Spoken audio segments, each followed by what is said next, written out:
Hey everybody, welcome back to another week of Chasing Frets. My name is Jason Shadrick, and I'm here with Andy Ellis this week. How you doing, Andy? I am doing well. It's Nashville in the autumn, and it's a sweet time. It is, and we are talking this week to Larkin Poe, Megan and Rebecca, sisters who have really kind of caught my eye with a bunch of, for years, with both the videos they put up online of them just jamming on tunes. And their latest record is called Kindred Spirits, and it's a collection of cover tunes that have influenced them over the years. And today's episode, we are going to talk about kind of their backstory in pre-Larkin Poe times, because they grew up playing in a family bluegrass band. And we learn what happened to them before the family bluegrass band, because they also played music. Very interesting.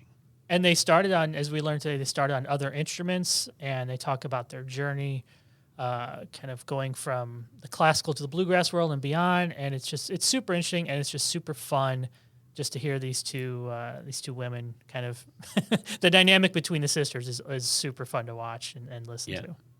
So you can hit us up at chasingfrets@premierguitar.com. So here's our first episode this week with Larkin Poe.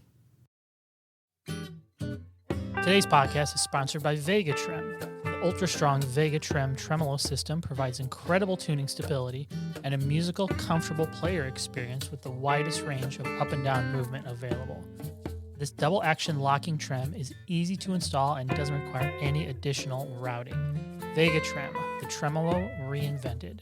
For more information, visit vegatrem.com.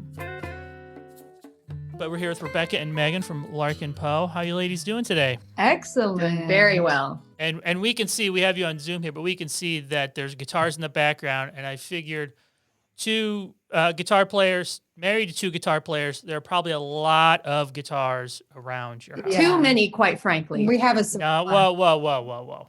I know that's heresy, actually. Yeah. You might could be burned at the stake for a sentence like that, sis. Too many guitars, not enough lap steels. Okay. So we're so glad to have you join us this week on Chasing Frets. And today's topic is one thing since I kind of first heard about your band and started to kind of do some research, is to talk kind of about pre-Larkin Poe, so to speak, and your family band you had that was really like a straight-up bluegrass band. And when you guys were growing up, how early do you remember playing music with your family? Interestingly, and this is Rebecca speaking, we started playing music hands-on as 3 and 4-year-olds with classical violin and piano. That was our first hands-on introduction to making music. And that was always the three of us. It was Megan and myself and our eldest sister, Jessica. So from a very young age, we were involved in string quartets and symphonies and orchestras. Bless our mother. She drove us, hours every week, because we lived out in the boonies in northern Georgia, to Chattanooga, Tennessee, to take us to all of our classical endeavors as kids. And I find it interesting that it wasn't until we hit our preteens that we actually became thoroughly introduced to bluegrass music. I mean, considering we were born in Knoxville, Tennessee, and raised in northern Georgia, there's like a lot of pick-in parties and opries and a lot of ways to get involved in roots music. Yeah. But it wasn't until our early teens that we went to the festival Merle Fest. Mm-hmm. And we're just absolutely blown away by the music and the improvisation. Like, that was so foreign to us since we were so just used to reading music off of a page. Yeah, because we'd always listened to bluegrass records. Our mother and father had stumbled upon the music of Alison Krauss and Jerry Douglas from we were like maybe 8-9 years old listening to bluegrass records, but we had never conceptualized like what it meant. So whenever we finally tapped into the bluegrass scene, I think it was mind-blowing, because you had this visceral experience of seeing the spontaneity and the passion in the music that heretofore we hadn't experienced as classical kids as much. So something really clicked whenever we went to Merle Fest and jumped off. So which one of you were playing what instruments? So we were both playing violin and piano. Yeah. Okay, you both were. All right. Doubled And up. what was the age range between you two and your sister? So Jess, I'm the youngest, and Jess is the eldest, and there was 5 years in between us. So Megan and I, we're very. So we're all close. very close. There's 3 years between the two of us, and then we're very close. We're like twinsies. Yeah. So were your parents musicians? No, both of our parents were doctors, funnily enough. And I think Wow. while they were very excited about us having a hobby, they never intended it to be a career. So surprise on you folks. But they're huge music lovers, Yeah. and they have really good taste in music. Like they listen to everything from Ozzy to, classical music, Mhm. and everything in between. So they're great lovers of music. Yeah. I think in a way that's almost more important. Me as a father as well, who is a musician, that's to have good taste and be a music lover is almost more important than even being a musician. So many artists I talk to who parents aren't musicians in the professional sense of the word. They never got paid for a gig or anything, but they just had so much music around their house growing up. Oh, I would very much align with that. To use music for what it's meant to be used for, which is to connect with your creativity and with your emotion. I mean, I remember from a very young age seeing our father cry over songs. And he still, like to this day, if we're at our parents' house, we're all sitting around listening to music and like chiding those who are talking over the music. Like we're definitely that family. And seeing our parents connect so deeply emotionally with music, that was always a very thrilling experience as a kid. And it inspired, I think, our own interest in falling in love with music as well, to have that. Like I wanted to cry over songs as a 6-year-old because it was like, why is he crying? Like I want that. Like what's going on? Was it a hard transition musically to go from the violin, fretless, at piano, which of course isn't, but then to go to the stringed instruments that are tuned differently and have, intervals between the strings that change, and you are strumming and picking as opposed to bowing? Or did it just sort of fall into place for you?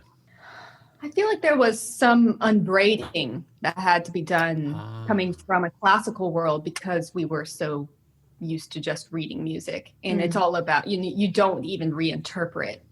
You try to be as true to the original composer's idea of what the music should be. Whereas, in bluegrass, there was so much, like nothing is structured. It's all improvisation. So I think that was probably the biggest shift for us. Yeah, mentally. Because we were, I guess the biggest gift that classical did give us is ear training, 1, and 2, understanding how to practice, being willing to sit down and shed for many hours to have that reward of the connection, the mind-finger connection.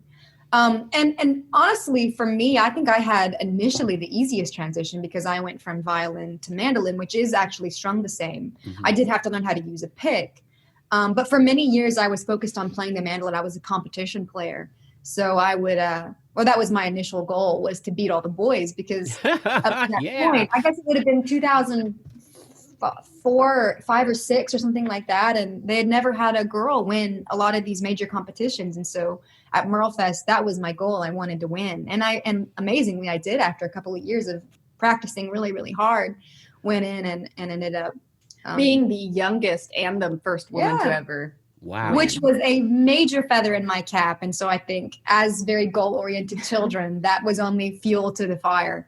But I also started playing acoustic guitar at that point in time, but I only viewed myself as a rhythm player. So that's been something that later in life I've had to restructure yet again, is to go from being just a bluegrass rhythm guitarist into a shred and rock and roller. But you switched over to dobro, which is a very different can of beans. Yeah, I think I tried out fretted instruments, and I didn't connect with that very much. And I'd never really connected what dobro was. Like, we heard it a lot with Alison Krauss, and then I saw it being played for the first time, and that's when it kind of clicked that that's the instrument I was looking for, was the dobro. And listening to a lot of Jerry Douglas and just loving Jerry Douglas so much. Do you remember who the musician was, that first dobro experience, when you just saw what was going on? Mm-hmm. Yeah, it was actually a fantastic dobro player in Chattanooga, Lou Wamp. And he sat down and was playing it, and I saw him playing it, and I was like, oh, that's the sound I've been looking for. Yeah, he's a fantastic player, and actually taught me my first few lessons. So at what point you guys are taking these classical lessons, decide you want to go towards the bluegrass. At what point did you decide we need to put together a family band? And what were you mentioned you were very goal oriented. What was your goal with, what did you want to accomplish with that band? I think we wanted attention more than anything else. Because, I mean, we were getting so much positive reinforcement. I've heard that about you. So true. No, but I mean, and to be honest with you, I think it served us very well because at that point in time, we were being homeschooled. So we actually didn't have we were like some of those potentially very weird homeschool kids. We know our own. I support the weird homeschool community, but we were definitely like deeply a part of that. And so as, 13, 14, 15-year-olds, we were then making friends with adults who were bluegrass musicians. And so we had this really unlikely band of friends. We're 14, 15, and we have, a 50-year-old playing with us and somebody in their mid-40s, and we're all jamming together. And so we had this kind of harem-scarum outlet for fun. And I think it really served us well to have so many mentors and to understand the importance of having an adult outside of your parental units who is investing in you and having this really positive experience through music. So I think we were just totally lit up by the whole experience, by the music, by winning the competitions, by getting to play in front of people, by being able to more fully express ourselves through our music, because we had never considered songwriting until we got into bluegrass. And so then I was starting to make up my own songs and feeling really empowered by the experience. But I guess we wouldn't have really started a band until some family friends, they invited us to send in a demo tape to a Prairie Home Companion. They were doing this teen talent competition on air. And we decided, okay, well, we'll, record something together, just try it out. And that really solidified us being a band because we ended up going on that competition on the Prairie Home Companion. Yeah, so within a good 3 to 4 year period, once we got into bluegrass, we started getting asked to come and play places because they were intrigued by the three girls singing the harmony. A lot of people thought that we were the young girls who sang the harmonies on "Oh Brother, Where Art Thou?" And we were very sad to disappoint and tell them that was not us. That was not us. But yeah, whenever we submitted a demo tape to Garrison Keillor's A Prairie Home Companion, there was suddenly this kind of assumption that we were a real functioning band, and very unintentional, but as it winds up having been some of the more important things to ever happen in our lives. Yeah. Suddenly we were a band. We toured like almost full time that year. Yeah. Wow. As teenagers. Yeah. As 15, 16? Yeah. 17? 15. So Jessica would have been about 20. And I think had we not had our big sister in the band, because we were so disorganized, we were just little kids wanting to play around. And our big sister, she was, I think, more excited. She's a very managerial minded individual. And so she was really into, building the tour itineraries and writing the emails. So she was like the de facto band manager. And our parents were kind enough to allow us to go and to come with us in the family Suburban. And again, I think it's so funny to look back in hindsight because we were doing it very professionally by any sense of the word, but none of us ever connected the fact that we were doing it professionally. At that point in time, it was definitely a glorified hobby to our parents. So they were kind of up for the adventure because it was just a fun thing that we were doing all together. And I don't think that they, again, as I said previously, ever intended us to be professional musicians. So here we are as 30-year-olds, and surprise, surprise. It's interesting, too, because your story reminds me a little bit of Nickel Creek in the sense that there's siblings. Yeah. It was a trio, but two of them are siblings. And they started in the bluegrass community very, very young as well. And it seems then, now that I'm hearing this from you, that the bluegrass community can be supportive to young people coming out and playing music and touring, whereas I don't know how many parents in their right mind would let their young teenagers join a rock band or doom metal band or, and travel in that world. So the bluegrass community seems nurturing, I'm hearing. Well, and to be honest with you, I can't speak as to the element of nurturing within those other communities since we didn't have the experience. But I guess it depends on what you're looking for. But I do strongly believe that the bluegrass discipline is incredibly beneficial for a lot of young people. I've seen so many fantastic musicians begin in bluegrass and go on to achieve incredible things. And especially in terms of the female perspective. I mean, because you have Sarah DeRose and Nickel Creek, and Sarah Watkins from Nickel Creek, and Sierra Hull. There's a lot of Molly Tuttle, a lot of really influential young females coming up in bluegrass that are really making some waves in the music industry. So I appreciate the format of bluegrass, and definitely feel very passionately about trying to do what we can to inspire people to go and be a part, because it's definitely not the cool thing to do. And there is always this danger of these older art forms not feeling as relevant and therefore falling off the map because young people aren't getting involved. So again, with the blues and the bluegrass formats trying to be ambassadors to the next generation, that there's really something powerful and meaningful here. You should check it out. Mm-hmm. And we can thank Alison Krauss, I think, for leading the female charge, with her unbelievable voice and unbelievable fiddle playing, 15 years before Nickel Creek pops out or something like that.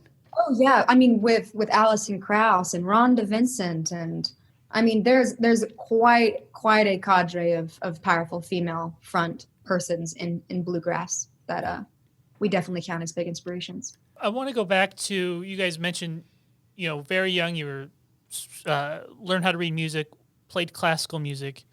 Then you drift over into bluegrass, which it can be a largely improvisatory art form.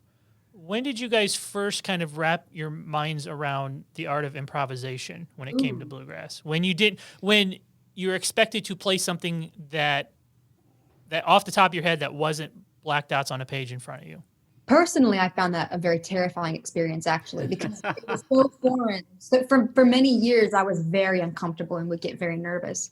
And interestingly, one of the parts, it was like most of these competitions that you would perform in, they had like different rounds where you had to perform a prepared piece, and then you had to jam, and then you had to perform another prepared piece. And I was always just like incredibly stressed about the improvisation piece because it was so foreign.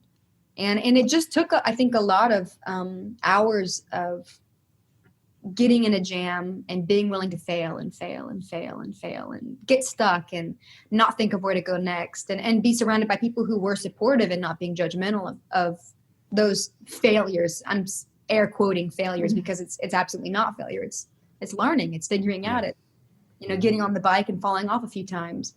But it definitely took some stick-to-itiveness. And many years. I'm still learning how to do that. It's taking kind of you out of the equation, like allowing it just to be like brain to finger.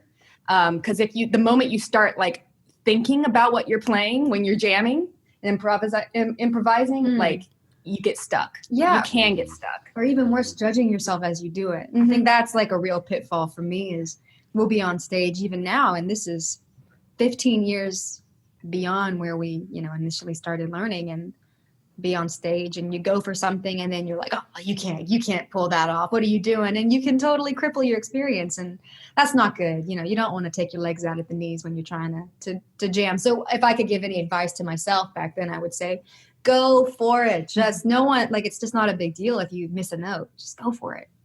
And you guys had this like great family support system where you guys could just sit together and just practice together. Absolutely. I think our connection as sisters from a very young age, because we were always sitting and making music endlessly, it was all that we wanted to do. And funnily enough, here we are all these years later, and it's still what we spend the majority of our time doing, just sitting and coming up with music together. Having a partner in crime has been key, I think, in developing our individual and collective voice as artists. Did your sister stick with music? It wasn't her passion. Yeah. You really enjoyed the business side of it, not as much the music side. And I think traveling full time wasn't. You have to really, really want it because touring can be very difficult. So it was. Did she follow mom and dad's footsteps and become a doctor?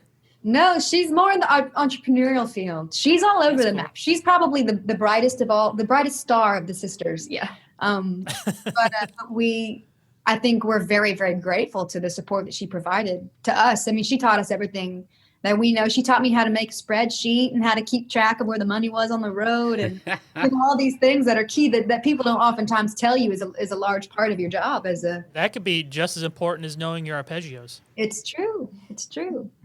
It's not as sexy, but hey. Yeah. Hey.